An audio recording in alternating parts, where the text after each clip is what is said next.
لیکن اگر ایسا ہوتا بھی تو کیا تو یہ سمجھتا ہے فوٹان کہ تم یہاں سے آزادی حاصل کر سکتے تھے؟ نہیں، ہمیں آزادی نہیں چاہیے، ہمیں اپنی زندگیاں ختم کرنے کی آرزو ہے۔ کیا مطلب؟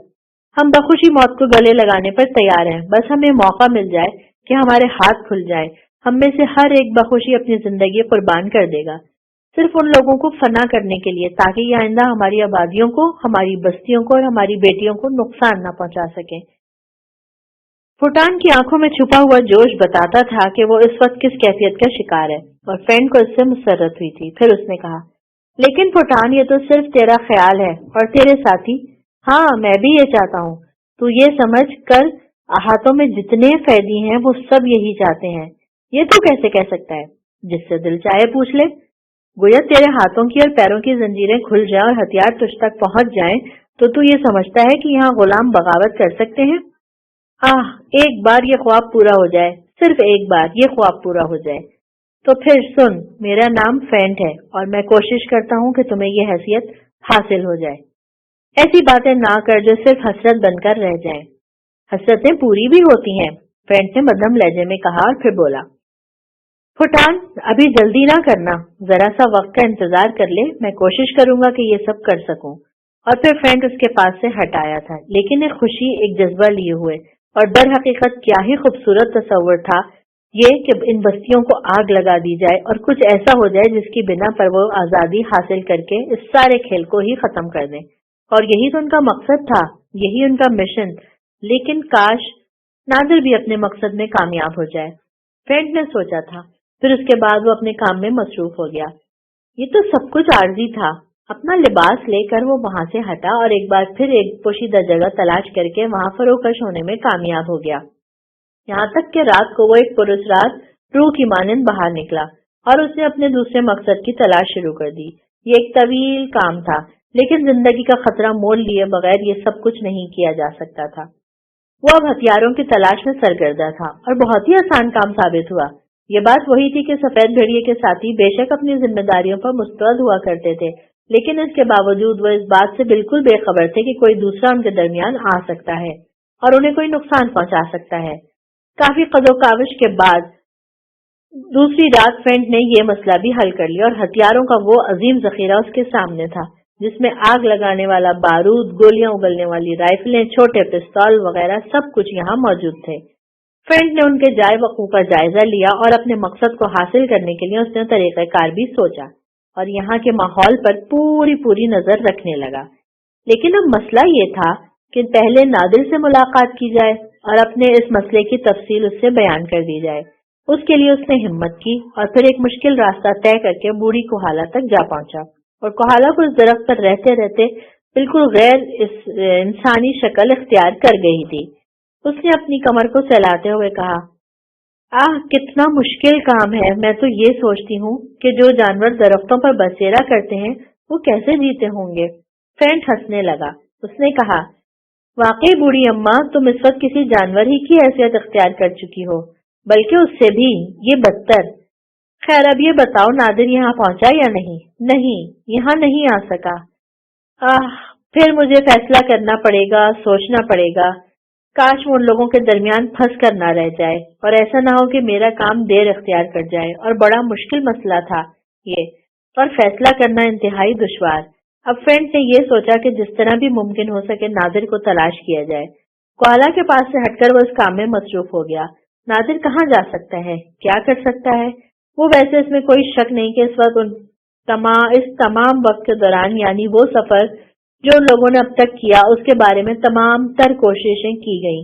نادر ایک شاندار شخصیت کا مالک ثابت ہوتا رہا تھا، اور فینٹ کو نہ جانے کیوں یقین تھا کہ عظیم آقا کسی بھی طرح مشکل کا شکار نہیں ہو سکے گا، بلکہ وہ حالات پر قابو پانا جانتا ہے۔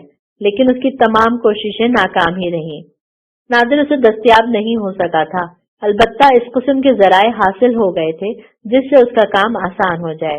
یعنی سب سے پہلی بات تو یہ کہ وہ کنجیاں جو عظیم ذخیرے کی شکل میں ایک جگہ جمع رہتی تھیں اور ضرورت پڑنے پر ان میں سے ایک آدھ کنجی نکال کر کسی غلام کے ہاتھ پاؤں کھولے جاتے تھے، اسے حاصل ہو گئیں۔ ذخیرہ یعنی ہتھیار تو وہ دیکھ ہی چکا تھا، لیکن ایک بات جو بہت دلچسپ اس نے دیکھی وہ یہ کہ کبھی کبھی سامان کی ادھر سے ادھر منتقلی کے لیے ان کالے غلاموں کو استعمال کیا جاتا تھا، اور وہ اپنے شانوں پر بہت سی چیزیں لاد کر ایک قطار کی شکل میں کسی نہ کسی نشان والے کے ساتھ سفر کیا کرتے تھے، اور نشان والوں کو یہ اختیار حاصل تھا کہ وہ ضرورت کے مطابق ان قیدیوں کو حاصل کر لیں۔ تو فینٹ یہ سوچنے لگا کہ طریقہ کار بہت مناسب ہے، لیکن سوال یہ پیدا ہوتا ہے کہ نادر سے رابطے کا ذریعہ کیا ہو۔ لیکن تھوڑا سا ضروری تھا تاکہ جب اس کام کا آغاز کیا جائے تو نادر کے علم میں ہو، یوں نہ ہو کہ فینٹ تو کامیاب ہو جائے اور نادر ناکام رہے۔